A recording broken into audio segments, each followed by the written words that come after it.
Alright, so in this last section for chapter 13, we're going to be talking about composite shapes. Composite shapes are when we take our other solids and put them together. So like maybe it's two cones being placed together, or a cone on top of a cylinder, or a hemisphere on top of a cylinder or a cone. So it just takes looking at what you know, or putting them inside, and so you're having to worry about whether you're adding or subtracting. But that's what we're talking about, is composite shapes. This could include volume or surface area. We can be doing both in this section. So in this section, you really have to read the problems. Some of us look and we think we know exactly what we're supposed to be doing, but you really, really, really need to read the problems. So this first example, the party favors have the shape of two identical cones attached at their bases. The base radius is 2 inches to the nearest square inch. So how much paper do you need to cover each party favor? Well, things that I noticed when we're talking surface area, our bases are not going to be part of the surface area, right? We're not wrapping the bases. The bases are on the inside. So we're just wrapping what we call the lateral area. So really when it comes down to this, I have two lateral areas. 2 times lateral area will give us what we're looking for. So in this case, our surface area is going to equal 2 times the lateral area. Now, what that means is we need to find the lateral area. Excuse me. So when we were working with surface area of a cone, surface area of a cone was pi r squared plus pi r slant height. So we're not needing this part. We're just focused on this lateral area part, which means I need a radius and a lateral area. Now, it tells us that the radius is 2 inches, so I know that r equals 2. I am given the distance from tip to tip being 10, which tells me that the height of one of these is 5, because they're identical. So I can take that 10 and divide by 2, and let's try to make this 5 something we can read. Maybe. Alright, so this is 5. I also know that from the center to the outside, that radius is 2. And so I want to find the slant height here. So this is a right triangle because the height goes from the vertex and drops perpendicular down to the base. And since this is a right triangle, I'm going to use Pythagorean Theorem to find my missing lateral area. So we're going to do a squared plus b squared equals c squared. Again, because across from my right angle, this is c. So we're looking for that hypotenuse. So then we end up with 4 plus 25 equals c squared. And 4 plus 25 is 29 equals c squared.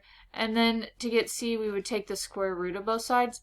And just because at this point I don't want to have to round a decimal, the more often you round in the problem, the more away from the answer you get. And so we're going to think, so this length is the square root of 29. So that is my slant height, square root of 29. But the more, each time you round a decimal in a problem, especially long problems, then we get further and further from the exact answer. So right now, keeping it as the square root of 29 makes it to where we're going to stay closest to getting the right answer. From here, I need to find the lateral area. So lateral area is going to equal the pi r slant height. So I'm going to have pi times my r, which is 2, times the square root of 29. And so when I do that, I get approximately 33.82. Now that's for one lateral area, but remember we want 2 times the lateral area to get my surface area. So we're going to take 2 times 33.82. And so our final answer, I'll use parentheses, I prefer that better. Our final answer is going to be about 67.64 inches. Now it says to the nearest square inch, so that's 1 square inch. So 67.6 would mean that this is approximately 68 inches squared. Would be our final answer. So it would take about 68 inches squared to cover each problem or each party favor. So again, we have to kind of dissect what is it that we need from our formulas. What is it that, this is where writing out what we have and what we need helps, because then we have like a list of what we've got to find in order to find the final answer type of stuff. All right, next example. We are installing a cylindrical basin to collect rainwater from the gutter. The bottom of the cylinder resembles the lower part of a cone, and to the nearest tenth of a cubic foot. How much rainwater can the basin hold? So this one's interesting. We have a cylinder. We would have to find, to make this, the best to do this at, and is that we're going to actually find, see, at some point maybe I'll actually learn how to draw with this. We actually want to find the full cone. So we're needing cylinder and cone. Now we are finding how much it collects rainwater, right? And the fact to the nearest cubic foot, how much can it hold? Because it's asking us to hold, that means volume. So the volume of the cylinder was pi r squared times our height, and the volume of the cone was 1/3 pi r squared times the height. So those are the formulas we're going to be taking into, and we don't have to mess with my terrible drawing here, because on my next page I actually have both of these pictures near each other. So we've got to find actually 3 things. We're going to find the volume of the entire cone, but then we also have to find the volume of the small cone so that we can subtract it off. So this is what we have to think about. We need to find the volume of the big cone, and then we're going to subtract the small cone, because the small cone doesn't actually exist. The small cone is there to help us figure out the volume of the bottom part of the cone. And then after we do that, so we're going to put that in parentheses because we should do that first, then we're going to add the volume of the cylinder. So that's how we're going to find our surface area. That's how we're going to find our volume. See, this is why we got to read. Our volume of this current shape. So I actually have to find 3 things first. So starting with the cylinder, because I just think that's quick and easy and it'll get done. The cylinder, we know the radius of the cylinder is 1 foot. We know the height is 1.5 plus 1.5 because it goes from here to there. So 1.5 plus 1.5 is 3. And so volume will equal pi times our radius squared times 3.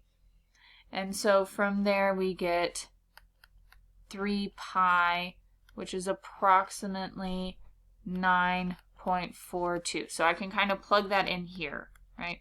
9.42.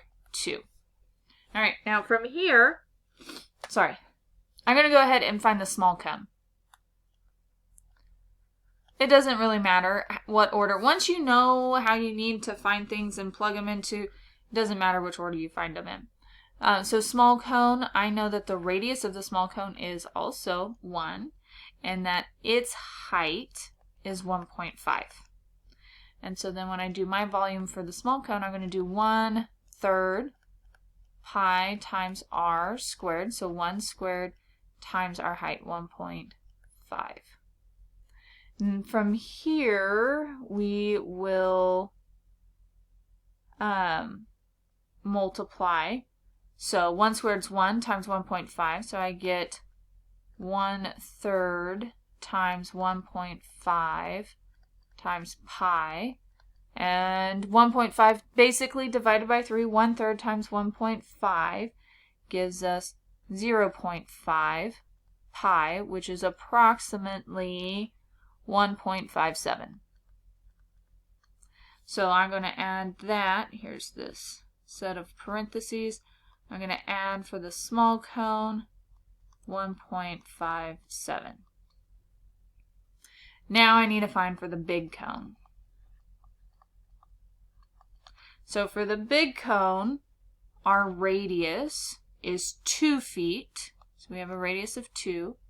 And our height is, again, 3, because it's 2 of our 1.5s. So it's 1.5 foot up to where the small cone is cut off, and then 1.5. So a height of 3. So from here, volume of our big cone is 1/3 times pi times our radius squared, so 2 squared times 3. So then I'm going to get 1/3 pi times 4 times 3, because 2 squared is 4. Then we'll have 1/3 times pi times 12. And then we're going to take that 12 times 1/3, so that's the same as taking 12 divided by 3, and we'll get 4. So right now we're looking at 4 pi, which is approximately 12.56. And so that's what's going to go in for the big cone. 12.56. So again, to get this bottom, this part of the basin, I've got to take the whole cone minus the top part of the cone that we're cutting off. And so when I take 12.56 minus 1.57, I'm going to get 10.99 plus our 9.42. Okay, so this was us plugging in what we found when we found our volumes. Here we just, this next step, we subtracted big cone minus small cone to get the bottom part of the basin. And now I'm going to add the volume of the cylinder. And so we end up with 20.41.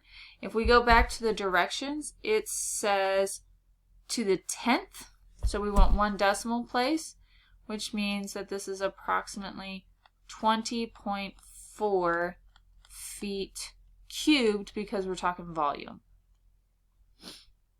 And that's how we find our volume. So yes, there was a lot involved. We had to find for each shape. We had to decide what are we adding and what are we subtracting. And so that's how we do it. Until next time.